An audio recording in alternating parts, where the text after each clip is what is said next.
The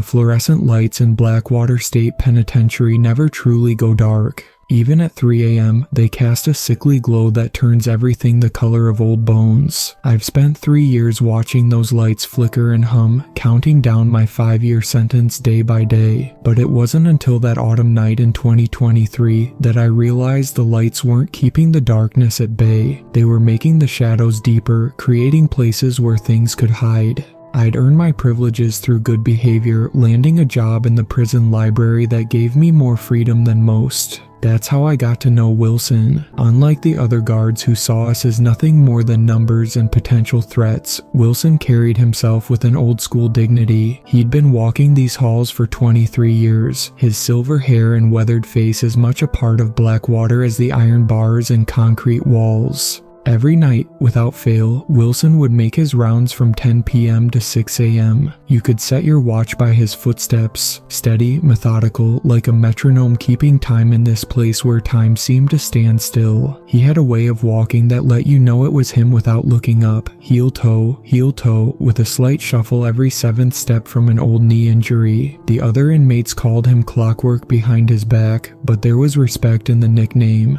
I first noticed the change in him during late September. The autumn wind had started to howl through the prison yard, carrying the first dead leaves of the season. Wilson's footsteps lost their rhythm. He'd pause at random cells, staring at the walls with an intensity that made even the hardened inmates uncomfortable. His hands, usually steady enough to thread a needle, had developed a tremor that made his keys jangle like wind chimes during his rounds. It was cell block D that seemed to affect him the most. The east wing of the prison, where D-Block squatted like a malevolent toad, was the oldest part of Blackwater. Built in 1901, it had witnessed more than its share of death and suffering. The walls there were different thick granite blocks quarried from the surrounding hills, their surfaces stained with over a century of despair. Wilson would hurry past D-Block, his face tight with an emotion I couldn't quite name. Fear? No, that wasn't it. It was more like the look of a man who knows too much, who's seen behind a curtain he wishes he'd left closed. The night he finally broke his silence was unusually quiet. October had settled in with its damp chill, and the prison seemed to be holding its breath. I was lying on my bunk, watching the shadows play across the ceiling, when Wilson's footsteps stopped outside my cell. The break in his routine was so unexpected that I sat up immediately. "Been having trouble sleeping?" he asked, his voice barely above a whisper. The question seemed casual, but there was an undercurrent of urgency that made the hair on the back of my neck stand up. "Not really," I lied. The truth was, I had been having strange dreams lately, dreams of singing in the walls, of corridors that shouldn't exist. But in prison, admitting to anything unusual is asking for trouble. Wilson's laugh was hollow, empty of any real humor. "You're a better liar than most, son, but I've been here long enough to know when something ain't right." He glanced over his shoulder, checking that we were alone, then leaned closer to the bars. "You ever notice how some parts of this place feel wrong?" I moved to the edge of my bunk, drawn in by the conspiratorial tone of his voice. The fluorescent light above flickered, casting strange shadows across Wilson's face. For a moment he looked ancient, like something carved from the same granite as the prison walls. "This place," he continued, "it's got history, dark history, the kind they don't put in any official records, but it's there if you know where to look." His fingers traced patterns on the bars of my cell, unconscious movements that seemed to form shapes just beyond my understanding. The east wing was built first, back in 1901. They used stone from the old quarry up in the hills, the one they had to close down after all those accidents. "Accidents?" I prompted when he fell silent. Wilson's eyes met mine, and I saw real fear there. They called them accidents, easier that way, easier than admitting they didn't know why workers kept disappearing, why they'd find tools abandoned mid-task, lunch pails still full, jackets still warm like their owners had just stepped away. Into the stone itself, some said. He told me about the first warden of Blackwater, a man named Augustus Pierce. Pierce had been a respected prison administrator, known for his rational approach and steady hand. But within a year of Blackwater's opening, he'd begun to change. The official record said he suffered a nervous breakdown, but Wilson had found his private journals. Pierce wrote about the singing. Wilson said, his voice dropping even lower, said he could hear it in his office late at night, like a choir of voices coming from deep within the walls. Beautiful voices, he wrote, singing in a language that made his teeth ache and his eyes water. They found him in the basement one morning, trying to dig through the foundation with his bare hands. His fingernails were torn off, embedded in the stone. They say he was still humming when they took him away. A chill ran down my spine that had nothing to do with the October air. I wanted to dismiss it as just another prison ghost story, the kind that gets passed around to scare newcomers. But there was something in Wilson's voice, something in the way his hands trembled. Every 7 years, he said, gripping the bars until his knuckles turned white. Like clockwork, people disappear, sometimes inmates, sometimes guards. The official records call them transfers, suicides, escapes, but I've seen the real files, and it's happening again. He leaned even closer, close enough that I could smell the coffee on his breath. Can't you feel it? The air's getting thicker, the walls, they're listening. Before I could respond, a distant sound echoed through the corridor, something between a musical note and a sigh, coming from everywhere and nowhere at once. Wilson straightened up so fast he almost stumbled. "They're waking up," he whispered. "God help us all, they're waking up again." With that, he hurried away, his footsteps losing their familiar rhythm in his haste. I lay back on my bunk, trying to convince myself it was just the ramblings of an old man who'd spent too many nights alone in these halls. But as I drifted off to sleep, I could have sworn I heard it, just on the edge of hearing, like a whisper in my ear, singing, beautiful and terrible, coming from deep within the walls. Wilson didn't come to work the next night, or the night after. By the third night of his absence, I'd almost convinced myself our conversation had been a dream. But when he finally returned, the thick leather-bound book clutched under his arm told me otherwise. He waited until after the 2 a.m. head count, when most inmates were asleep and the night had settled into its deepest quiet. His keys made no sound as he unlocked my cell. He'd oiled them specially, he explained later, so they wouldn't hear him coming. "Took me 3 days to find this," he whispered, carefully laying the book on my small metal desk. The cover was unmarked, the leather cracked with age. Had to go through the old archives in the basement. The real archives, not the sanitized records they keep upstairs. The basement of Blackwater wasn't on any modern prison maps. According to Wilson, it had been sealed off in the 1960s after a series of structural concerns. But he'd found another way in, through a maintenance tunnel that had been improperly sealed. The things I found down there, his hands shook as he opened the book, releasing a scent of mold and decay. Records going back to the prison's founding, things they tried to bury, to forget. Look at this. The first entry was dated December 12, 1952, written in a neat, precise hand. Incident report. Block D time, 11:45 p.m. Reporting officer, Thomas Jenkins. Subject, unusual inmate behavior. Inmate Joseph Miller, prison ID 4752, reported hearing what he described as beautiful singing emanating from his cell walls. Upon investigation, no source of sound could be identified. Miller became increasingly agitated when told no singing was present, insisting that "they're calling to me from inside the stone." Request for psychiatric evaluation submitted. Follow-up note. December 13, 1952, Miller observed drawing unusual symbols on cell wall with provided graphite pencil. Symbols do not match any known language or pattern. When questioned, Miller claimed he was transcribing their song. Pencil privileges revoked. Final note. December 14, 1952, Miller absent during morning count, cell locked from outside, no signs of tampering with lock mechanism or ventilation, no evidence of escape route, cell walls covered in previously noted symbols, apparently scratched with fingernails, blood traces minimal. Wilson turned page after yellowed page, showing me similar entries spanning decades. Every 7 years, the pattern repeated, always beginning with reports of singing, always ending in disappearances that defied explanation. "Look at this section," he said, turning to pages marked with a faded red tab. Every person who heard the singing drew these marks. Different years, different people, but look at the similarity. The drawings filled entire pages, intricate patterns of swirls and angles that seemed to move under my gaze. They weren't random scrawls of disturbed minds. There was a deliberate quality to them, a mathematical precision that made my head hurt if I looked too long. "I started finding these marks everywhere," Wilson continued, pulling out a stack of Polaroid photographs, carved into the foundation stones, scratched into pipes, etched into the mortar between blocks. Some look ancient, others fresh, but they're all identical. The photos showed locations throughout the prison corners of cells, basement walls, even the underside of steel tables in the mess hall. In each image, the same symbols appeared, some barely visible, others deeply carved into the surfaces. "But here's what really keeps me up at night," Wilson said, turning to the final section of the book. "Reports from the quarry, where they got the stone to build this place, before Blackwater was even planned."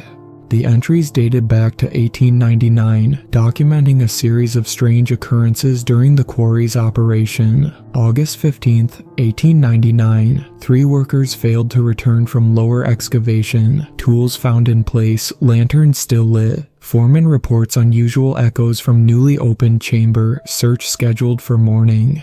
August 16th, 1899, search party reports no sign of missing men. Note: several workers refused to enter lower chamber, citing unnatural singing. Superstitious nonsense must not impede progress. September 3rd, 1899, 2 more disappearances, workers threatening to leave. Unusual markings discovered on quarry walls, possibly Native American in origin. Local tribes deny knowledge, refuse to enter quarry grounds. October 12th, 1899, operation suspended pending investigation. Final note: stone from lower chamber seems to resist cutting tools. Workers report unusual properties, temperature fluctuations, sound conduction, etc. Samples sent to university for analysis.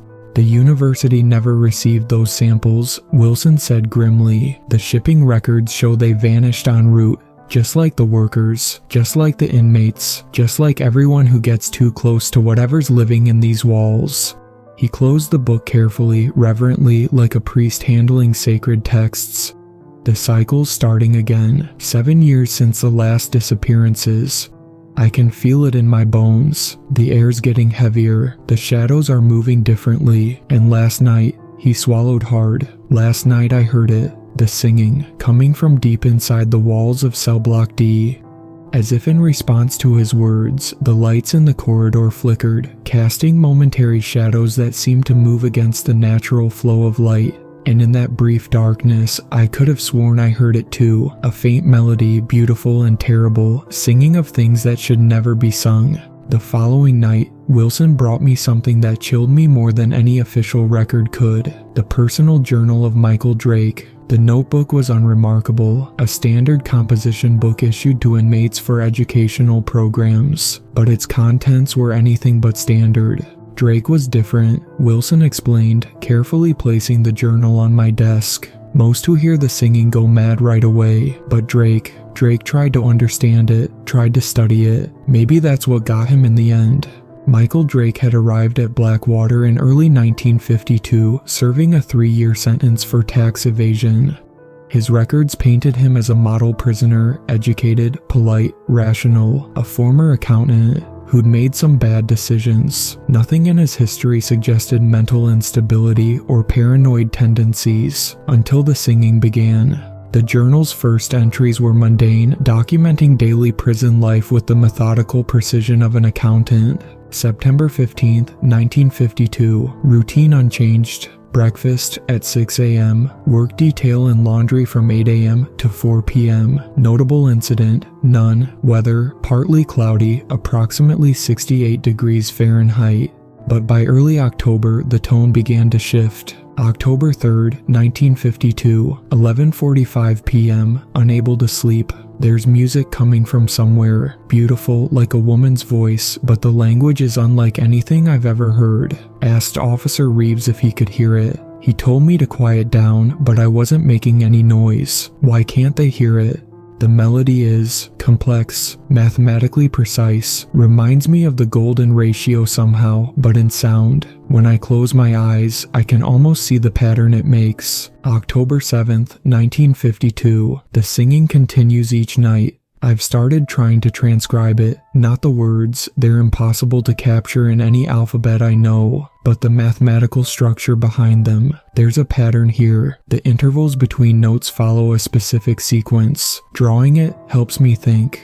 The pages that followed were filled with intricate diagrams, musical notation that twisted into impossible shapes, geometric patterns that seemed to fold in on themselves. Drake's handwriting grew increasingly erratic, but his observations remained precise. October 15th, 1952. The dream started 3 nights ago. I walk through tunnels that shouldn't exist, deeper than any prison foundation could go. The walls pulse with a subtle rhythm, like a giant heart beating. They're wet with something that isn't water, it moves the wrong way, defying gravity, and always that singing leads me deeper. I've started mapping the tunnels from my dreams. They form a pattern similar to the musical sequences I've documented. Not a coincidence. Nothing here is coincidental. October 20th, 1952. Found something interesting in the prison library today. Original blueprints from 1901 tucked behind a loose panel. The dimensions don't add up. There are spaces between walls that shouldn't be there, voids that don't appear on any modern maps.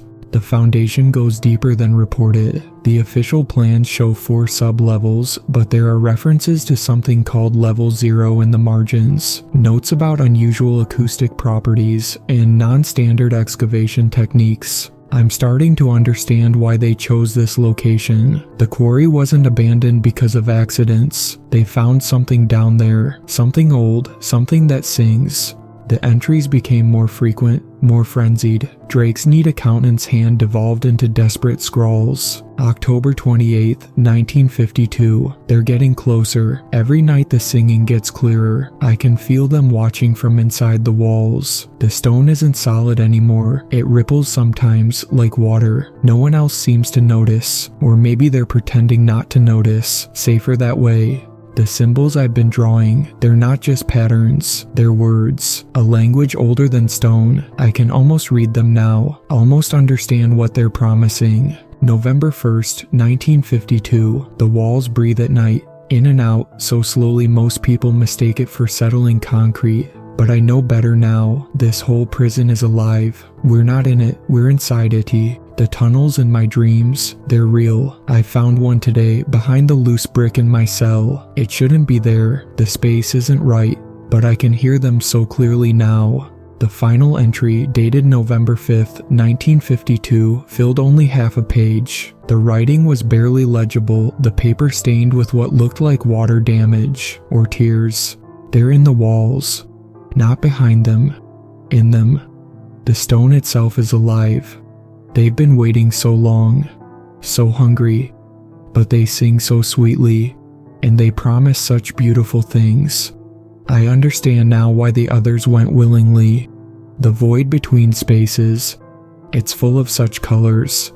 I can see them now, reaching through the stone like it's water. Their hands are made of music. They're so beautiful, so hungry. I'm not afraid anymore. The entry ended mid-sentence. The rest of the page was blank except for a series of symbols identical to those found in the other records. According to the official prison logs, Michael Drake was transferred to another facility on November 6, 1952, but Wilson had checked. No other prison ever received him. He had vanished, like all the others, leaving behind only his journal and those haunting symbols etched into his cell wall. I went to cell 213 after finding this, Wilson said, his voice barely audible. The symbols are still there under layers of paint, and if you press your ear to the wall at night, he shuddered. Sometimes I think I can hear him, his voice mixed with all the others, still singing that terrible, beautiful song. A week passed before Wilson approached my cell again. When he did, I hardly recognized him. His silver hair had turned almost white, his face gaunt with exhaustion. His hands shook so badly he could barely hold his flashlight.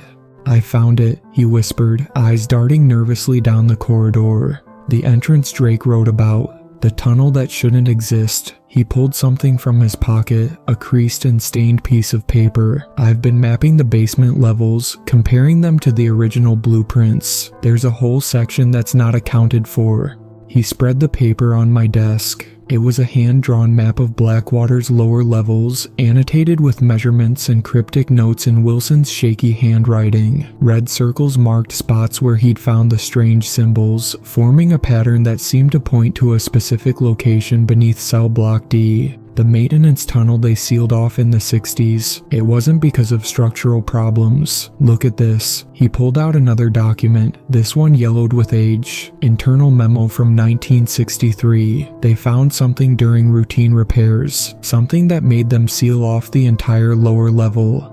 The memo was brief, but its implications were chilling. Sub-basement maintenance, access D7 priority, urgent classification, restricted. Following incident of October 13, 63, access to lower maintenance tunnels is hereby permanently restricted. All references to newly discovered chambers should be removed from official documentation. Previous exploration team presumed lost. Structural integrity concerns to be cited as official reason for closure. Note: all recovered artifacts to be contained and transferred to secure storage. Any staff exposed to acoustic anomalies must undergo immediate psychological evaluation.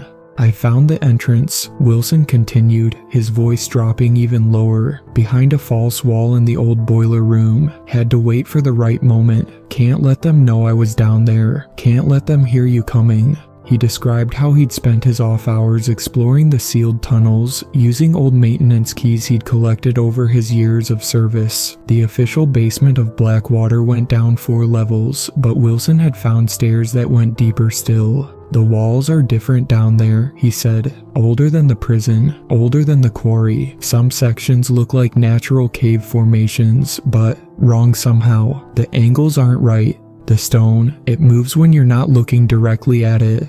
On his 3rd night of exploration, Wilson had found something that made him question everything he thought he knew about Blackwater. A chamber, perfectly circular, carved from solid rock. But the carving marks were on the outside, as if something had hollowed it out from within.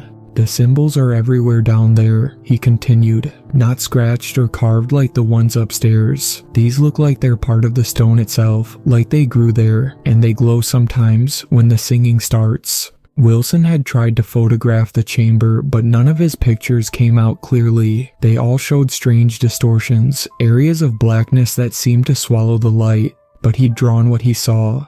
The chamber is about 40 feet in diameter. The floor slopes down toward the center, where there's some kind of altar or pedestal. It's made from the same stone as the walls, but it pulses sometimes, like it's breathing. The air down there is thick, like water, and the sounds, God, the sounds. He described hearing what seemed like whispers in the dark, snippets of conversation from different times. Inmates who had disappeared decades ago, guards who had vanished during their rounds, all their voices mixing together in a terrible chorus. "But that's not the worst part," Wilson said, pulling out one final document. "I found this wedged behind a filing cabinet in the old warden's office. It's from 1901, when they were first building the prison. The paper was fragile, the handwriting faded, but still legible. During final excavation for East Wing Foundation, future cell block D, workers uncovered extensive cave system. Native artifacts present suggest area was once used for ceremonial purposes. Of note, unusual acoustic properties observed within central chamber. Sound appears to persist indefinitely, growing in complexity rather than fading. Local tribal elders consulted regarding site significance. All refused to approach excavation, claiming area was hungry ground, place where the thin people sing their victims into the stone. Superstitious nonsense, but possibly useful in maintaining inmate discipline. Construction to proceed as planned. Chamber to be incorporated into foundation design. Sound dampening materials to be installed in all upper levels. They didn't seal the chamber, Wilson said, his voice cracking. They built their prison around it, used it. All those disappearances over the years, they're not random, they're feeding it. Every 7 years, it gets hungry and the singing starts again. He fell silent, staring at the walls of my cell like he could see through them to the ancient horror lurking below. Then, from somewhere deep beneath us, came a sound like a distant choir, beautiful and terrible all at once. "It's starting again," Wilson whispered. "God help us all, it's starting again." Time moved strangely in Blackwater after Wilson's revelation. Days blurred together, marked only by the growing frequency of inexplicable events. As October deepened into November, the prison seemed to hold its breath, like a creature waiting to strike. I started keeping my own journal, documenting everything I noticed. Looking back at those entries now, I can see how the pattern built slowly, almost imperceptibly at first. November 1st, 2023, first noticeable change in temperature. Cell block D recording drops of 15-20 degrees below other areas, despite the heating system running at full capacity. Maintenance checked 3 times, found nothing wrong. Engineer quit the next day, no notice given. Rodriguez in cell 205 reported hearing humming from his sink drain. No one believed him until 3 others on the same water line reported the same thing. Plumbing inspection revealed nothing unusual, but the inspector refused to return for follow-up checks.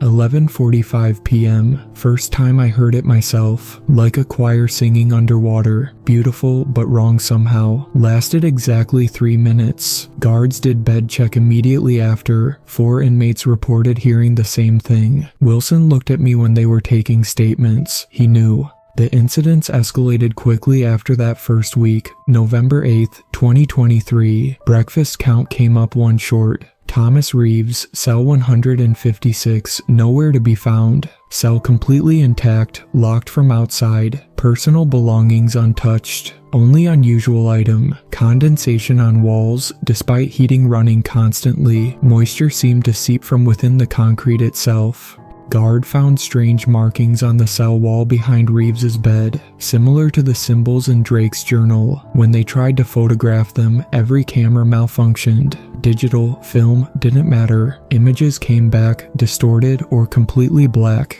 Afternoon, 3 inmates from laundry detail requested transfers, said they could hear singing coming from behind the dryer units. Maintenance moved the machines, found solid wall, but there were wet handprints on the concrete, too large to be human. Wilson grew more agitated with each passing day. He'd taken to carrying a voice recorder during his rounds, trying to capture the sounds that echoed through the halls at night. Most recordings picked up nothing but static, but one night he brought me a tape that made my blood run cold. November 15th, 2023, 11:45 p.m. Static at first, then clear as day voices singing in harmony, but the notes seemed to bend in impossible ways. Behind the melody, barely audible, whispers in multiple voices, some recognizable as former inmates. Caught fragments of English mixed with that other language, the one that hurt your ears to hear. So beautiful here. The colors in the void. They were right about the hunger. Come join us in the stone. The recording ended with a sound like rushing water, then silence. Wilson had played it for the warden, trying to prove what was happening. The warden's response was to confiscate the tape and place Wilson on administrative leave, but by then it was too late to hide what was happening. November 20th, 2023, second disappearance. Guard Ryan Mitchell vanished during night shift. Radio and keys found neatly placed at his station. Security cameras in the area showed static from 11:42 p.m. to 11:48 p.m. When footage resumed, Mitchell was gone. Evidence of disturbance found in basement level 3. Door to sealed maintenance tunnel standing open, though logs show no keycard access. Temperature in tunnel recorded at 42 degrees, despite adjacent areas holding at 68. Maintenance supervisor noted unusual acoustic properties in tunnel. Claimed he could hear conversations from decades ago echoing off the walls.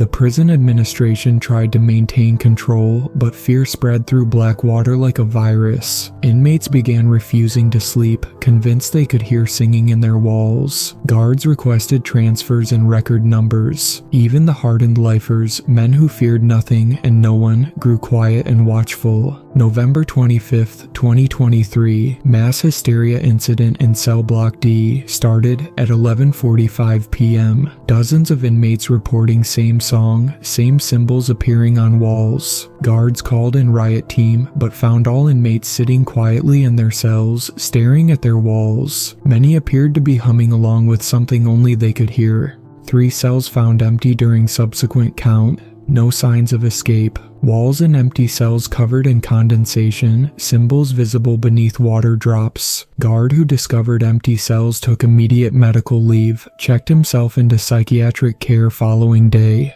Medical unit reporting spike in sleep disorders. Inmates describe same dream, endless tunnels, whetstone, singing that pulls them deeper. Prison psychiatrists noted similarity to accounts from 1952, 1959, 1966. The most disturbing development came during the first week of December. Inmates began noticing strange marks appearing on the walls, not carved or scratched like before, but seeming to emerge from within the stone itself, like veins rising to the surface of skin.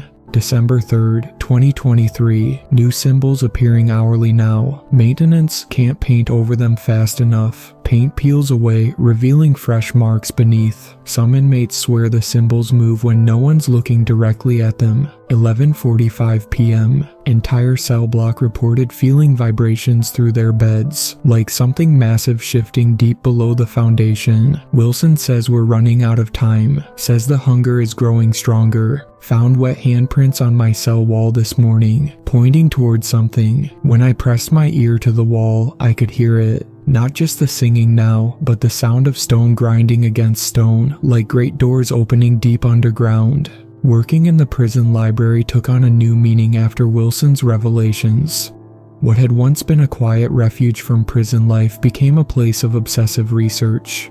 I spent every free moment digging through old newspapers, county records, anything that might help us understand what lurked beneath Blackwater's foundations. Wilson brought me a key to the library's restricted section, where they kept historical documents deemed sensitive, mostly old court records and construction permits. But hidden among the mundane paperwork, we found something extraordinary, a leather-bound volume from 1899 documenting the original quarry survey. Geological Survey Report, Blackwater Ridge, commissioned by Northern Mining and Materials Company, date March 15, 1899. Initial core samples indicate extensive granite deposits suitable for construction. However, anomalous features warrant further investigation. Stone exhibits unusual properties, variable density readings inconsistent with known granite formations. Unexplained temperature fluctuations within sample chambers. Acoustic resonance patterns defy standard geological principles. Crystalline structures appear to realign when not under direct observation.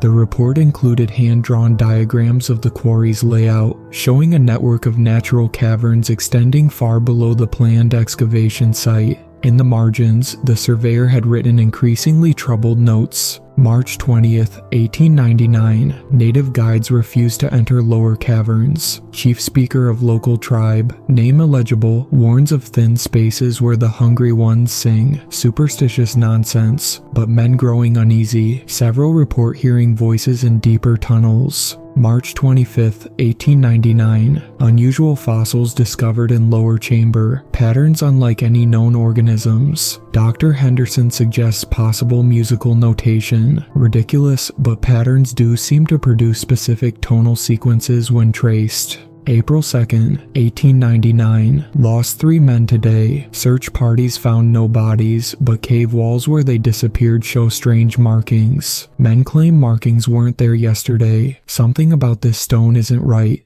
The most disturbing discovery came in a sealed envelope tucked between the pages. A letter from the quarry's owner to the state governor, dated October 1899. Your Excellency, I write to you in strictest confidence regarding the Blackwater Ridge situation. While official records will show we ceased operations due to safety concerns, the truth is far more troubling. The disappearances continue, 17 men lost in total, all from the lower chambers. But it's worse than that. We're hearing them, Your Excellency. Their voices echo through the stone, singing in languages no living man has heard. The native elders say we've wakened something that should have stayed sleeping. My proposal, the state prison you've been planning. Build it here. Use our quarry stone. The walls, they hunger for something. Better to feed them those society has already condemned than risk them reaching beyond the quarry. The natives speak of a cycle, 7 years of sleep, then 7 days of feeding. If we plan carefully, control who goes where and when, we might be able to maintain order, contain whatever dwells in that stone. I await your response. Yours in grave concern, Theodore Manning, Northern Mining and Materials Company. The governor's response wasn't included, but history showed his decision. Blackwater State Penitentiary began construction in 1900 using stone from Manning's quarry. The original blueprints revealed something else. The prison's unusual design wasn't just for security. The entire structure formed a pattern similar to the symbols we kept finding on the walls. Further research uncovered references to the land's history before the quarry. The native tribes had avoided this area for centuries, calling it the place of hungry songs. Their oral histories spoke of a time when the void between spaces sang with many voices, calling the unwary into the stone. Wilson and I spent days cross-referencing disappearances with lunar cycles, weather patterns, anything that might help us predict what was coming. A pattern emerged. Every 7 years, during the dark of the moon in early December, the singing would start, and people would vanish.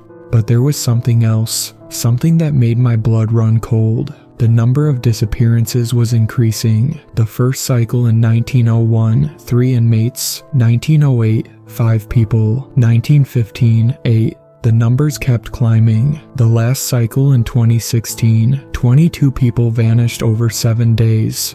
It's getting stronger, Wilson said, his voice barely a whisper. Every cycle feeds it more, makes it hungrier, and this time, he pulled out a calendar, pointed to the upcoming new moon. This time, it's going to want more than ever. As if to emphasize his words, a faint melody drifted through the library's empty aisles. Beautiful and terrible, a song that spoke of spaces between spaces, of colors that had no names, of hunger deeper than time itself. The books on the shelves seemed to pulse in rhythm with the song, their shadows stretching and contracting in ways that defied physics. And in the stone walls around us, something shifted, like great muscles flexing beneath the skin of the world. The first person to vanish in this cycle was Peter Anderson from cell 118. Unlike the previous victims Wilson had told me about, I knew Anderson. He worked with me in the library, spent his free time reading physics books, trying to understand the universe. Maybe that's why they chose him first. 3 days before he disappeared, Anderson started acting strange. I documented everything in my journal. December 8th, 2023, Anderson dropped 3 books during his shift today. Not like him, he treats them like precious things. When I helped him pick them up, his hands were ice cold. He kept staring at the wall behind reference section C, muttering something about non-Euclidean geometries and spaces that fold in on themselves. Asked him if he was okay. He looked at me with eyes that seemed too wide, too bright. "You can hear it too, can't you?" he whispered. The equations in their song, the mathematics of infinite hunger, had to report it to the head librarian. They sent him to medical for evaluation. The medical report, which Wilson smuggled out for me to read, was disturbing. Patient exhibits signs of acute anxiety and auditory hallucinations. Reports complex mathematical patterns in perceived sounds. Body temperature consistently 4 degrees below normal despite no underlying medical condition. Persistent complaints about pressure from the walls. Notable quote, "The stone isn't solid anymore. I can see through it sometimes, see where they live. The angles are all wrong there, but the music makes them right." Recommendation, 72-hour observation, possible psychotic break. But Anderson never made it to the 72-hour mark. The night of December 10th, everything changed. The security footage from outside his cell showed the progression with horrifying clarity. 11:42 p.m. Anderson sits up in his bunk, head cocked as if listening. 11:43 p.m. He approaches the cell wall, pressing his hand against the stone. 11:44 p.m. The wall appears to ripple, though this may be video distortion. 11:45 p.m. Feed goes to static. 11:48 p.m. Feed resumes. Cell is empty. I was awake when it happened. The singing was louder than ever that night, a chorus of impossible voices that made my teeth vibrate and my vision blur. Through my cell window, I could see condensation forming on every surface, running upward against gravity, spelling out those same symbols we'd seen before. The guard who found Anderson's empty cell the next morning quit on the spot, but before he left, he described what he saw. The wall was wet, but not with water. Whatever that liquid was, it moved like it was alive, and there were handprints, dozens of them, pressed into the solid stone like it had been soft clay. Some were his size, others were too big to be human. But the worst part, the whole cell smelled like ozone and wet granite, and there was this sound, this whisper. I swear I heard Anderson's voice in it, but he wasn't speaking English. He was singing like the others. They found his possessions untouched. Books neatly stacked, letters from home unopened, bed made with military precision. The only sign of disturbance was his physics notebook, open to a page filled with frenzied calculations. The equations started normally enough, standard quantum mechanics, but devolved into those same symbols we kept seeing on the walls. In the margins, he'd written a single line. The song is the key. The walls are only walls if you believe they are. Wilson took one look at the notebook and turned pale. It's happening faster this time, he said. They're getting better at it, more efficient. He pointed to the symbols Anderson had drawn. See how precise they are. He understood something. Something about the mathematics of what they are, what they want. That's why they took him first. The administration tried to explain it away, unauthorized transfer, paperwork mix-up, possible escape, but we all knew the truth. Anderson was just the first. The hunger was awake again, and it would need more before it was satisfied. That night, the temperature in cell block D dropped to near freezing. The walls seemed to pulse with a subtle rhythm, like a massive heart beating somewhere deep below. And the singing. God, the singing. It was clearer now, more focused. Sometimes I thought I could hear Anderson's voice in the chorus, explaining complex equations in that other language, the one that hurt your brain to hear. But the worst part was the shadows. They stopped behaving like shadows should. They stretched and contracted independently of the light, reaching out with tendril-like fingers before snapping back. And sometimes, just at the edge of vision, they seemed to take forms. Impossible forms that vanished when you tried to look directly at them. In the days that followed, we found more symbols emerging from the walls, but these were different. These were equations, complex mathematical formulas that described spaces and geometries that shouldn't exist. Anderson's last gift to us, a theoretical framework for understanding what lived in the stone. But understanding, we would soon learn, only made the horror worse. The prison changed after Anderson vanished. Fear spread through Blackwater like a contagion, infecting everyone from the hardened lifers to the newest guards. The administration might have been able to explain away one disappearance, but they couldn't ignore what happened next. My journal entries from that period capture the growing terror. December 12th, 2023. No one sleeps through the night anymore. The singing starts at exactly 11:45 p.m. now, lasting precisely 7 minutes. Those closest to the walls say they can feel vibrations, like something massive is shifting in the stone. Guard found Rodriguez, praying in Spanish at 3 a.m., forehead pressed against his cell wall. When they pulled him back, there was a perfect impression of his face in the solid concrete, like the stone had turned to clay for just a moment. They took him to solitary for his own protection. His screams echoed all the way down the corridor. Están hambrientos, los que cantan están hambrientos. The incidents began piling up faster than the administration could suppress them. December 13th, 2023, kitchen staff refused to enter the storage basement after finding all the metal shelves had twisted themselves into spirals overnight. The patterns matched the symbols we keep seeing, perfect geometric progressions that shouldn't be possible with solid steel. 3 inmates from the laundry detail reported seeing faces in the wet concrete floor, faces they recognized from old prison photos. When the faces started singing, they ran. One made the mistake of looking back. He's in the infirmary now, eyes bandaged, screaming about the colors that aren't colors and the geometry of hunger. 4:30 p.m., mass incident in the exercise yard. Everyone heard it at once, a deep thrumming from beneath the ground, like giant stones grinding against each other. The asphalt cracked in perfect mathematical patterns. Through the cracks, something oozed up that looked like water but moved wrong, always flowing toward the nearest person. Wilson grew more desperate with each passing day. He'd stopped wearing his uniform, saying the metal buttons and badges drew their attention. He carried a notebook filled with Anderson's equations, trying to make sense of the mathematical horror unfolding around us. "Look at this," he showed me one night, pointing to a particularly complex formula. Anderson figured it out. The walls, the stone, they're not solid, not really. They're more like membranes, thin places between here and somewhere else. And the singing, it's not just sound, it's a key that unlocks the spaces between spaces.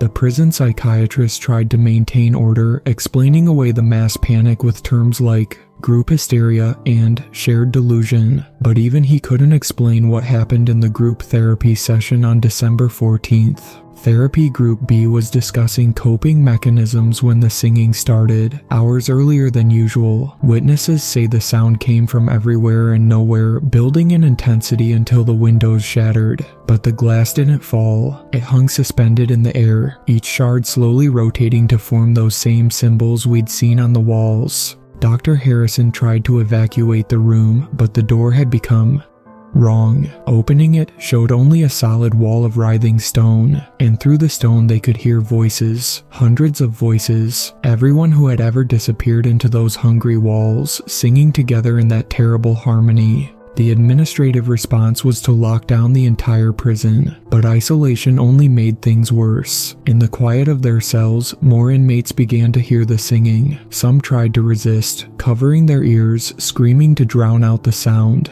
Others started singing back. December 15th, 2023, found new equations carved into my cell wall this morning. Not like Anderson's, these were older, deeper. The stone around them was wet and soft, pulsing slightly like living tissue. When I touched one of the symbols, I heard whispers in my head, calculations in voices that weren't human, explaining angles that couldn't exist. 11:45 p.m. The lights went out in cell block D. Not just electrical failure. The darkness seemed alive, thick like oil. Through it, we could see faint phosphorescent traces where the symbols had emerged from the walls. They moved across the stone like slow lightning, spelling out messages in that ancient mathematical language. In the dark, someone started screaming, not in fear, in recognition. They'd finally understood what the equations meant, what lived in the angles between normal space. The screaming turned to laughter, then to singing. By morning, their cell was empty, except for a single message written in condensation. "The geometry of forever is beautiful here. The night Wilson disappeared was the longest of my life. Looking back, I think he knew what was going to happen. He'd spent days studying Anderson's equations, the ancient symbols, making connections no one else had seen. Maybe that's what drew their attention to him. He came to my cell just before his shift started, looking older than I'd ever seen him. His silver hair had turned completely white, and his hands shook as he passed me his notebook. December 16th, 2023, 11:15 p.m., Wilson's last visit. "I figured it out," he whispered, glancing nervously at the walls. "Why they built the prison here, why they keep feeding it. It's not just about the disappearances, it's about what happens if they stop."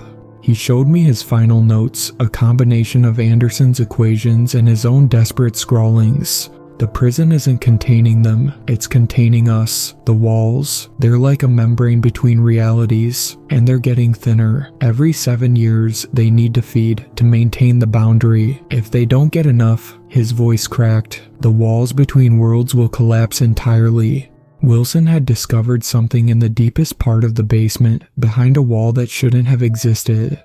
A chamber older than the prison, older than the quarry, maybe older than time itself. 11:30 p.m. Wilson's description of the chamber. It's perfectly circular, but the dimensions change when you try to measure them. The walls are covered in symbols that move when you're not looking at them. And in the center, there's an altar, but not for any god we'd recognize. The altar is made of that same living stone, and it pulses like a heart beating. The surface ripples like water, but it's solid when you touch it. And underneath, I could see them moving. The ones who sing, the ones who hunger. He tried to explain what he'd seen, but human language failed him. He resorted to Anderson's equations, sketching impossible geometries in his notebook. They're not evil, not really, just hungry. They live in the angles between normal space, in geometries we can't comprehend, and they need something from us, something about human consciousness, human perception. We're like food, but not in any way we understand food. The prison administrators knew. They've always known. Every 7 years, they make sure there are enough vulnerable inmates in the right places. Keep the hunger satisfied. Keep the walls strong. But this time, 11:40 p.m., Wilson's final warning. It's not enough anymore. The barriers are breaking down. You can see it in Anderson's equations. The mathematical constants are shifting. Reality itself is getting soft around the edges. And they're so hungry. He pressed his notebook into my hands, his eyes wild with a terrible knowledge. If you survive, get this to someone who can understand. The equations, the patterns, they're not just describing what's happening, they're a key to controlling it. Anderson almost figured it out before they took him. Maybe someone else can. 11:45 p.m. The singing began, louder than ever before. Wilson stood up straight, cocking his head as if listening to a distant melody. "They're calling," he whispered. "God help me, but it's beautiful." I watched as he walked down the corridor, his steps perfectly in time with that otherworldly music. Just before he reached the corner, he turned back. His face was peaceful, almost radiant. "The colors," he said. "If you could only see the colors." The lights flickered, and in that moment of darkness, Wilson was gone. When power returned, all that remained was a perfect handprint pressed into the solid stone wall, slowly seeping that liquid that wasn't quite water. His notebook contained one final entry, written in handwriting that grew increasingly distorted. "The song is geometry, the hunger is math. The walls are thin, and what lives between them is so very, very hungry. But the hunger is beautiful, and the angles sing, and time is just another dimension to fold. I understand now. I understand everything." The rest of the page dissolved into those same ancient symbols, equations that hurt the eyes to look at, descriptions of spaces that shouldn't exist. And below it all, one final message. The feed is almost over, the walls are almost down, and then everyone will hear the singing. I write this final account from cell 213. Yes, the same cell where Michael Drake heard the first songs that would lead to his disappearance. They transferred me here yesterday, claiming overcrowding in my old block. But I know the truth. I've seen how the administration works now, how they choose who goes where during the feeding cycle. My journal entries have become erratic, but I need to document everything while I still can. December 17th, 2023. The walls are alive. There's no point in denying it anymore. I can see them breathing, slow, patient pulses that match the rhythm of the singing. The stone ripples like water when no one's watching. Sometimes I catch glimpses of things moving beneath the surface. The symbols Anderson and Wilson studied are everywhere now, emerging from the stone like veins rising to the skin. I understand them better than I should. The equations make a horrible kind of sense, describing geometries that exist between normal space, mathematical proofs of hunger that exists outside our reality. 3 p.m. Found Wilson's badge in my sink this morning. The metal had twisted itself into one of those repeating patterns, forming a perfect spiral that matched the golden ratio. When I touched it, I heard his voice, mixed with all the others, singing equations that made my nose bleed. 7 p.m. The temperature keeps dropping. My breath fogs in the air, but the condensation moves wrong, crawling up the walls instead of falling, forming symbols that glow with their own pale light. The other inmates in D block have gone quiet. Too quiet. I think they're listening to something I can't quite hear yet. Through my cell window, I can see the prison yard. The ground has started to ripple, asphalt buckling in perfect mathematical patterns. The cracks glow softly in the darkness, pulsing in time with something deep beneath the foundation. The guards pretend not to notice, but I see how they avoid stepping on the lines. More disappearances reported today. Rodriguez from his solitary cell. 2 guards from the Eastern Tower. The prison librarian who'd been cataloging Anderson's books. They're getting bolder, faster. The hunger is reaching a crescendo, and now, sitting in Drake's old cell, I finally understand why this room feels different. The walls here aren't just thin, they're practically transparent if you know how to look.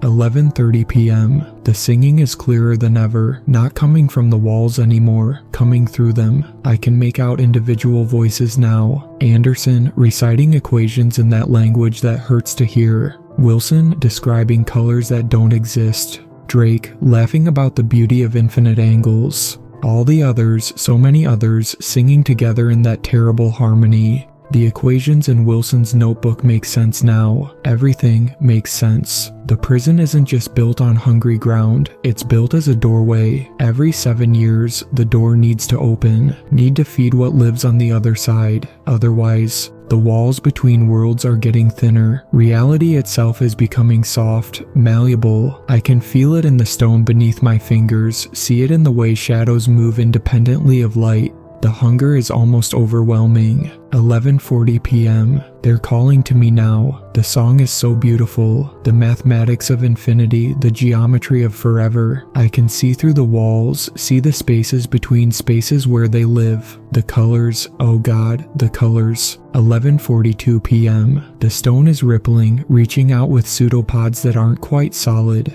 The air is thick with that sweet, metallic smell. Everything is angles and equations and hunger. So much hunger. 11:44 p.m. The walls are dissolving, or maybe I'm dissolving. It's hard to tell anymore. The borders between flesh and stone, between here and there, between is and isn't all breaking down. The singing is everything now. Time is just another dimension to fold. 11:45 p.m. I understand now. I understand everything. The hunger, the beauty, the infinite mathematics of.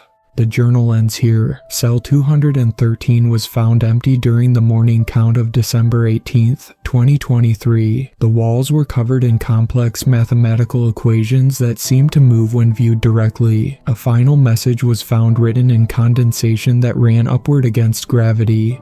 The cycle is complete. The walls are fed, but the hunger grows stronger, and 7 years is such a very long time to wait.